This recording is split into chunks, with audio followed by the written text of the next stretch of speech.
Hi friends, இது என்னுடைய embroidering பார்த்துக்கோங்க. நானே வீட்டில் போட்டது, அதனால் கொஞ்சம் எடுப்போமே அப்படின்னு சொல்லிட்டு எடுத்திருக்கேன். ஆனால் ஃபினிஷிங் அவுட்புட் லுக்கும் சூப்பராக வந்துச்சு.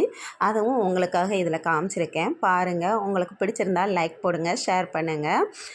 நான் ஒரு சின்ன குட்டி கதை சொல்லட்டுமா? புத்திசாலி வாத்து.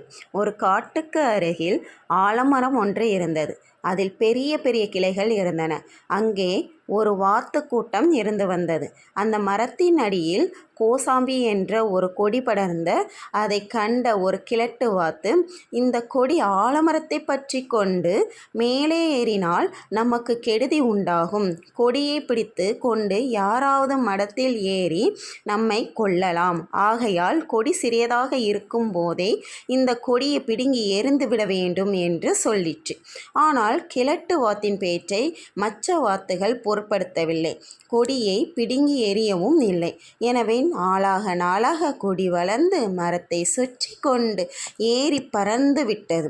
ஒரு நாள் வாத்துக்கள் இரை தேட போயிருக்கும் சமயம் வேடன் ஒருவன் கொடியை பிடித்து மரத்தின் மீது ஏறி வாத்துக்கள் தங்கியிருக்கும் இடத்தில் கண்ணில் கண் வைத்து அந்த இடத்தில் கண் வைத்து விட்டான். தன் இருப்பிடத்துக்கும் போய்விட்டான். இரை தேட சென்ற வாத்துக்கள் இரை தேடி முடித்து கொண்டு இரவில் வீடு திரும்பி வந்தன. மரக்கிளையில் தங்க பேனாவும் கணினியில் சிக்கி கொண்டது கண்ணியில். நமக்கு ஆபத்து வந்துவிட்டது, எல்லாரும் அகப்பட்டு கொண்டு துன்புறுகிறோம். முன்பு நான் சொன்னதை யாரும் கேட்கவில்லை. கஷ்டத்தை நீங்களே தேடிக்கொண்டீர்கள். இனி எல்லாரும் செத்த மாதிரிதான் என்று கிழட்டு வாத்தது. மற்ற வாத்துக்கள் எல்லாம், பெரியவரே, நாம் சிக்கிக்கொண்டோம், இனி என்ன செய்யலாம் சொல்லுங்கள் என்று கேட்டுக்கொண்டன. நான் சொல்வதை கேட்பீர்களானால் சொல்லுகிறேன். வேடன் வரும்போது நீங்கள் எல்லாரும் செத்து போன மாதிரி அப்படியே அசைவற்று கிடக்க வேண்டும். வேடனும் இவை செத்துவிட்டன என கருதி கொண்டு எல்லாரையும் பிடித்து கீழே போடுவான்.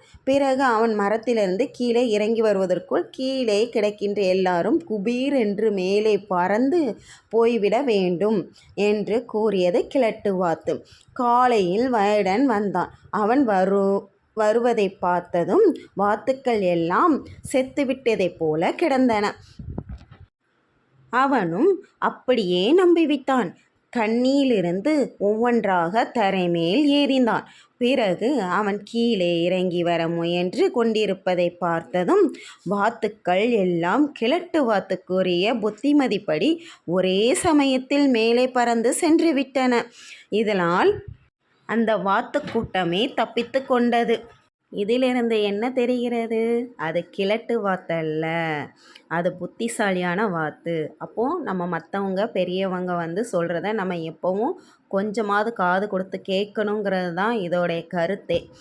அதனால் நீங்களும் பெரியவங்க சொல்லியிருக்காங்க, அதனால் எல்லாத்தையும் சந்தேக கண்ணோடையும் பார்க்கக்கூடாது, ஆனால் சந்தேகம் இல்லாமலேயும் இருக்கக்கூடாதுங்கிறது தான் என்னுடைய கருத்து.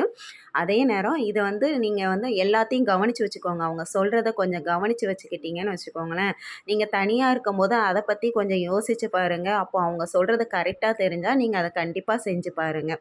இல்லை அது கரெக்டு இல்லைன்னு உங்கள் மனசுக்குள்ளே ஆணித்தனமாக தோணுச்சுன்னா நீங்கள் செய்ய வேண்டாம். ஆனால் அது கரெக்டுன்னு ஒரு நிமிஷம் தோணினாலும் நீங்கள் அதை செய்கிறதுக்கு கண்டிப்பாக மறுப்பு தெரிவிக்கவே செய்யாதீங்க. ஏன்னா பெரியவங்க சொல்கிறது பெருமாளே சொல்கிற மாதிரின்னு சொல்லுவாங்க. அதனால் நீங்களும் நல்லபடியாக இதே மாதிரி வாழணும்னு நினச்சிக்கிறேன். Bye friends.